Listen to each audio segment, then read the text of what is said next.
मुस्तफा, इधर आओ।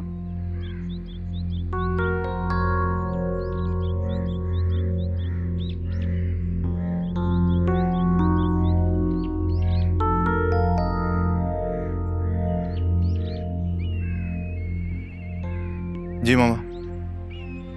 माशाल्लाह, अच्छे लगते हो जब पंक्चुअल होकर यूनिवर्सिटी जाते हो। पंक्चुअल होकर तो मामा मैं स्कूल और कॉलेज भी जाया करता था, लेकिन शायद आपने नोटिस नहीं किया। कैसे करती? बिजी थी ना आप अपनी किटी पार्टीज में और जिम रूटीन में। मुस्तफा, मेरे लिए तुम्हारे दिल में कितनी नफरत भरी हुई है। तो ठीक भी तो नहीं कह रही मामा आप। भूल गई हैं शायद मेरे एग्जाम्स के दौरान कहाँ होती थी आप। I don't remember seeing you. आप अपने ट्रिप्स पर होती थी। क्यों होती थी? कभी सोचा है तुमने? नहीं, मुझे नहीं सोचना। पूरा बचपन मैंने यही सोचते हुए गुजारा है। अपनी जवानी इसमें नहीं गुजारना चाहता हूं। एक्चुअली मैं अपनी जवानी जीना चाहता हूं। तो मैं भी जीना चाहती हूँ। नहीं, आप जीना नहीं चाहती थी मामा। आप दादो को और बाबा को सिर्फ जलाना चाहती थी। मुझे सब याद है। तुम्हें सिर्फ मुझसे गिला है और तुम्हें तुम्हारे पापा बिल्कुल परफेक्ट लगते हैं। यही तो प्रॉब्लम है। आप दोनों ने एक दूसरे को कभी परफेक्ट समझा ही नहीं। लेकिन उसकी सजा किसने भुगती मामा? मैंने, आपके बेटे ने। ऐसा नहीं है। ऐसा ही है मामा, ऐसा ही है।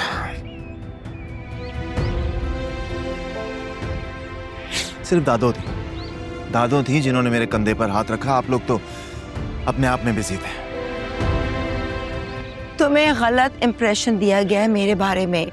गलत इंप्रेशन? ठीक कह रही है मामा आप। गलत इंप्रेशन। आपको क्या लगता है मैं वहां मौजूद नहीं था जब आप और बाबा लड़ा करते थे? मैं वहीं मौजूद था मामा, और मैं डर जाता था, सहम जाता था। बेचारी दादो आती थी और मुझे मेरे रूम में लेकर जाती थी। मुस्तफा, तुमने सिर्फ एक तरफ की कहानी सुनी है। कभी मुझसे पूछो तो सही, मैं ऐसा क्यों करती थी? मुझे कोई इंटरेस्ट नहीं मामा। और क्या पूछूं मैं? क्या पूछूं? मैंने सब कुछ अपनी आंखों से देखा है। ये कोई सुनी सुनाई कहानियां नहीं है। कभी कभी आंखें भी धोखा दे जाती हैं।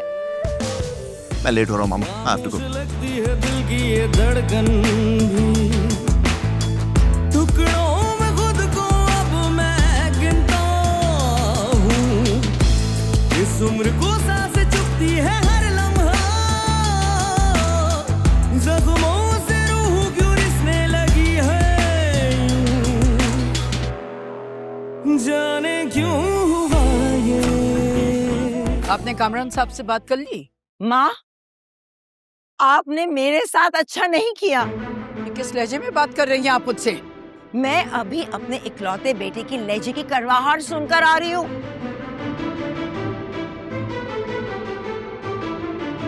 जो सिर्फ आपकी वजह से है। शबाना, जाओ अपने कमरे में। आपको पता है वो मुझे क्या समझता है?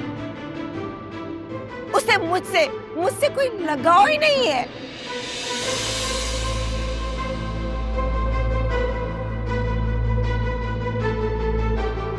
और आज तो उसने अपनी जुबान से कह दिया है। ये तो आपके फिक्र करने की चीज है। आपका बेटा आपके कंट्रोल में ही नहीं है। ठीक कहा आपने, मेरा बेटा मेरे कंट्रोल में नहीं है और मैं जबरदस्ती उससे कंट्रोल करना भी नहीं चाहती हूँ आपकी तरह। शबाना, खामोश। Get back to your room. अरे, आपने कभी शहरयार की आंखें पढ़ी हैं? बिल्कुल जज्बात से खाली, जैसे कि कोई रोबोट हो।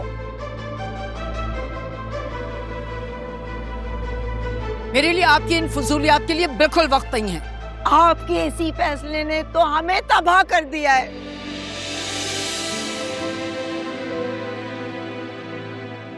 मेरी जिंदगी तबाह कर दी आपने।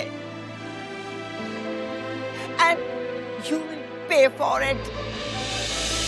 शबाना, खामोश हो जाओ and get back to your room.